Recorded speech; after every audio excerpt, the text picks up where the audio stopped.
Hey guys, I'm about to head out to Moab to do a little first dirt video with our TRX, but we've owned it for 2 weeks. So in this video, I'm going to tell you everything I love and hate about the truck after having spent 2 weeks behind the wheel. Now, there has been some controversy on the internet as to who got theirs first. We got ours the last day of 2020.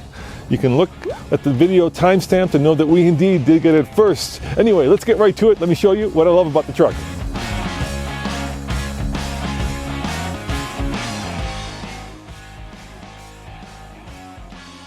Let's start with this sticker. No, I don't love the sticker, but I do love this number, 1332.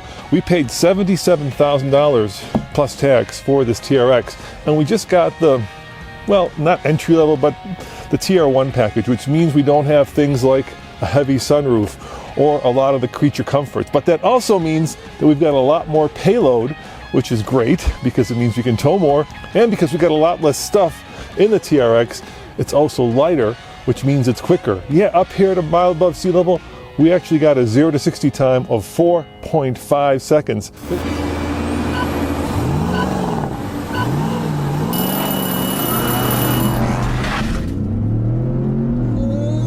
Come on, aw, man.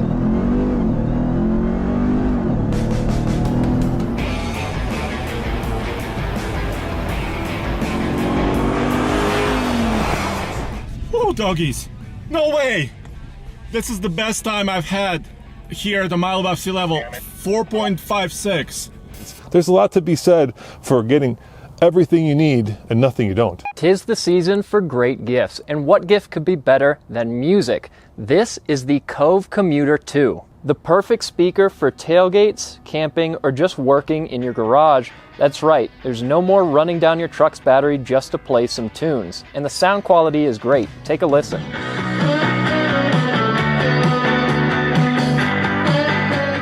Now right now, the speaker is throwing out 360-degree sound all around, but split it in half and you get true stereo audio. You buy one speaker, but you really get two. If you get a call while connected, the Cove even answers with a built-in mic. The Commuter is water resistant and it lasts me up to 7 hours on a charge. Now the speaker usually costs $229.99, but you can get over 67% off by using the code FAST67. Click the link in the description below and check them out.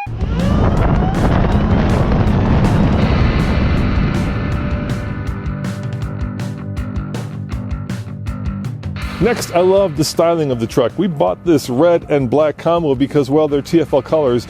And personally, we already had the Rebel in a red and black, and I wasn't too keen on it. But you know what? After owning it for 2 weeks, I'm really starting to like it. At first, I wanted a little bit more fire-breathing air scoops and bigger exhaust pipes. But you know what? It's a little understated, but that also makes it a little bit of a sleeper. And at the stoplight, recently, there was a BMW 3 Series next to me, and the guy floored it.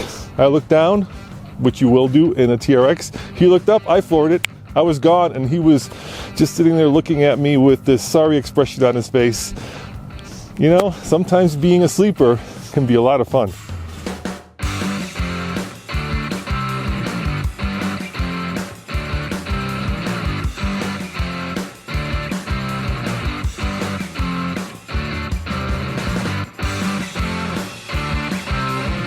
You know, I'm a little bit taller, I'm 6'2", and I love the height of this thing. Look at that.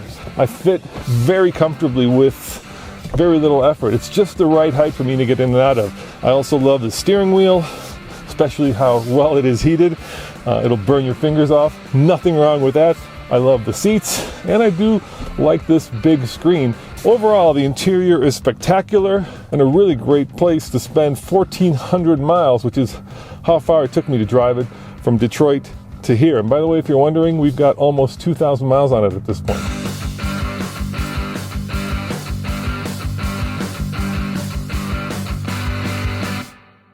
I've been lucky enough to drive the Hellcat engine in the Charger, the Challenger, the SRT Trackhawk Jeep, and of course the new Durango. But here it pairs, and I hate to use this analogy, but it's true, incredibly well with the truck.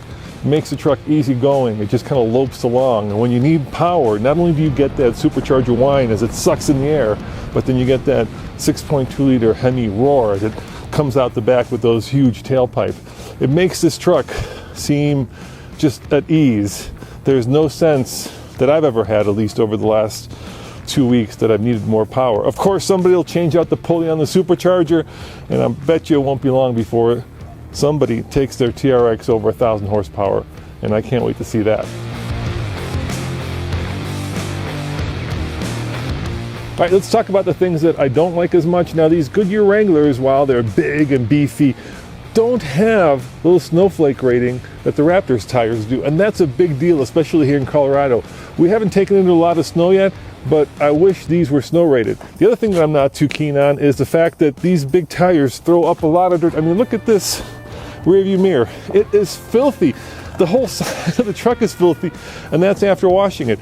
You know, maybe it needs mud flaps. They would look dorky, but my God, these things do throw up a lot of dirt. All right, maybe I'm getting old, but the one thing I wish we did have are the backup sensors and the blind spot monitoring, both of which we don't have. Now, the blind spot monitoring would be exceptionally handy when you're towing. We recently did a towing off with it and the Raptor, and not having that made going up the Ike Gauntlet a little bit more, well, sweat-inducing. Also, because I love this truck so much, not having the beepers or the remote sensors back here when you're backing up does make, once again, for a little bit more stressful experience, because the last thing I'm going to do is ram this into the building when I'm backing it up. Now, we had the long-term Hellcat Challenger. We kept it for about 2 years, and I did get the road trip it to California. And on that road trip, the vehicle was getting just under, get this, 30 miles to the gallon. And that's because, well, that big old Hellcat power plant just kind of lopes along at 1,500, 2,000 RPM, not using a lot of gas until you get into it. Unfortunately, this vehicle uses a lot of gas. And I know you're going to be thinking to yourself, if you can afford $77,000 for a TRX, you should not be whining and complaining about getting, well, on the way back from Detroit, 10.5 mpg. But when you get a double swipe the credit card every time to fill it up, it does get a little bit painful. And speaking of, well, painful, 91 octane gas or higher is not recommended. It is required. So this bad boy drinks only the good stuff, and quite a bit of it. You know, guys, I'm trying to rack my brain for other things I don't like for instance, that I don't have the little push to open or push to close. But once again, everything you need and nothing you don't. And I can't think of anything else. It just makes me really happy driving this truck. Maybe when gasoline gets to be $3, $4, $5 a gallon, we'll see. But right now, at least after the first 2,000 miles, calling this a super truck was the right call, and I couldn't be happier. Now, the reason we buy these trucks, of course, is because we want to keep them a year, and we want to talk about reliability. We want to see if anything breaks, and that is yet to be determined. But so far, after just under 2,000 miles, it's all good. Guys, thanks for watching. Remember, check out TFLtruck.com. We're going to be taking this over to Moab next, where we're going to be comparing it to the Raptor at TFL Off-Road. Ciao.